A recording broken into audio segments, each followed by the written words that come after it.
Welcome back to another Matt Leach golf video. I'm joined again in the home gym by Ali T from Fit and Flexi.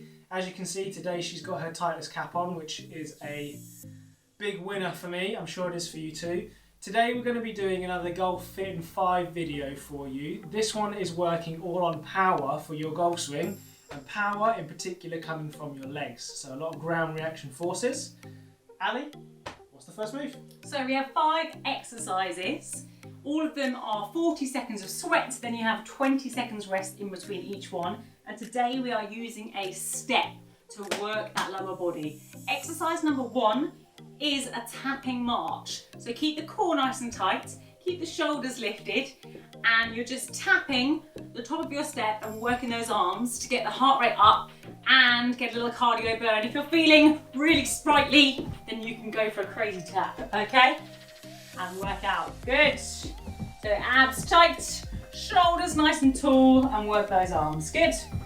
Like we often like to do in these workouts, we always tend to start with something that's going to get the heart rate pumping a bit. So that's exactly what this is doing here. If you had a slightly lower step than this, maybe something that was taking you up to the first floor of your house, then you could do this a little bit faster. For me, this step's probably a little bit too high, although maybe I can do the last 10 seconds the other way around.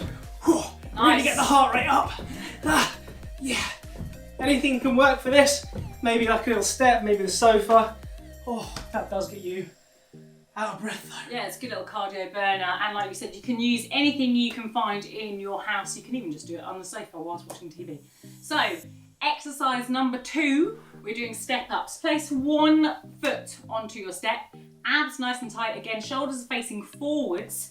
You're driving the other leg up. So your knee comes up and then taking it back down. Driving it up, taking it back down. Drive up quick and then come down slow. So you're driving up through the glute of the leg, standing on the step and bringing the knee up in front of you, keeping the core nice and tight. So you're getting a core workout and a glute workout. And for this one, we're doing 20 seconds on one side and 20 seconds on the other side. So you have 3 seconds left. 2, 1, good, and then swap over.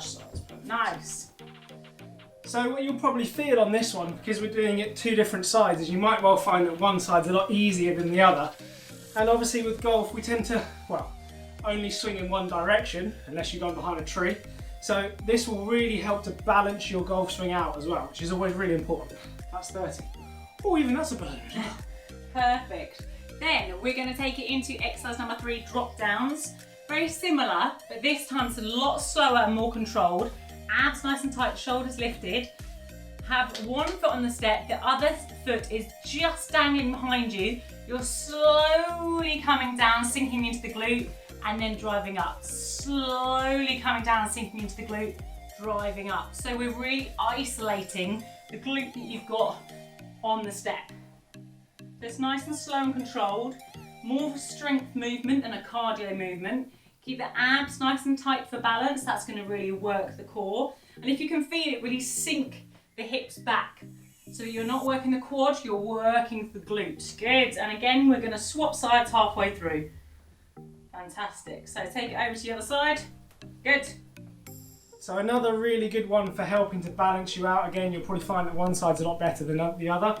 For me, it's always my right side is a lot better from a previous history of playing football and various different things. But again, really going to help balance you out, and you should really feel this in the glute. So lots of power comes from those butt muscles, the glute muscles. Ooh. Nice. This is hard, this one. Exercise number 4. You want to come in front of your step or have your sofa or something behind you this time. We're bringing it into a squat, so you're working both of your legs at the same time for that balance. Abs nice and tight, chest is lifted, feet are slightly wide and hip width apart. All of your weight is in your heels, so you can wiggle your toes at all times.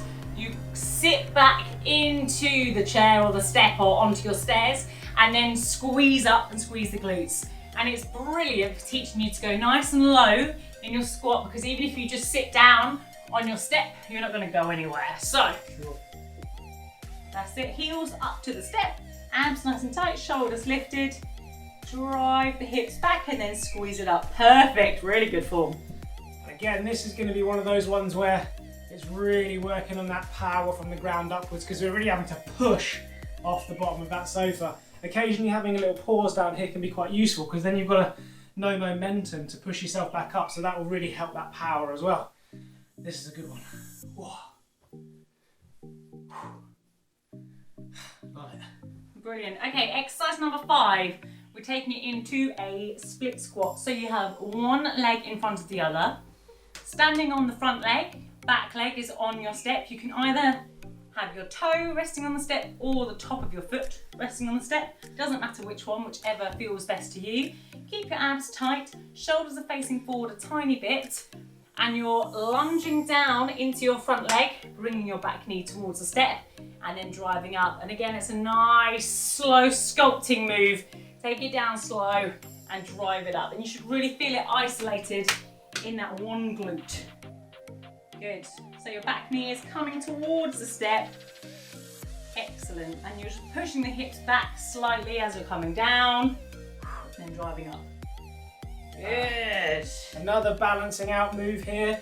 Again, I tend to find that my left side personally is always a little bit weaker than the right, so this is going to really help to even me out so that I don't start to get any aches and pains in one side more than the other. Do I need to switch? Yes, take it over to the other side. Okay, we'll get my balance first. Goodness me. So you can see again, this is going to be a really good balance one. Making sure that core stays nice and tight is really important, so that you don't tend to wonk over one side or the other, which again is really important when we're swinging the golf club. So a really useful one for that as well. And last one. Woo! That was really good. So a great little workout to focus on power from the legs. As we know, power in the golf swing comes from the ground upwards, so the stronger your legs are, the more possibility you've got of generating power. Ali, that was an awesome workout, thank you very much. When you do these, how many times round should we do it? Try to do it as many times round as you possibly can, so you'll feel your muscle burn and you know your body best. So once round is fantastic, twice round even better for you. Okay, so you can always test yourself and do it once round today, and then next time that you watch it, you can do it twice round and challenge yourself each time. Yeah, a little test of fitness, that'd be really good. And of course, where I've done some of the movements where I've split them for 20 seconds each way, you could do the full 40 seconds and then just do the exercise again on the other side, which is another way to do it, and it's going to give you an extra little bit of a burn. Thank you very much again, Ali. Guys, if you like this video, please give it a thumbs up. Make sure you subscribe to the channel. So make sure you stay tuned for lots more, and we will see you soon.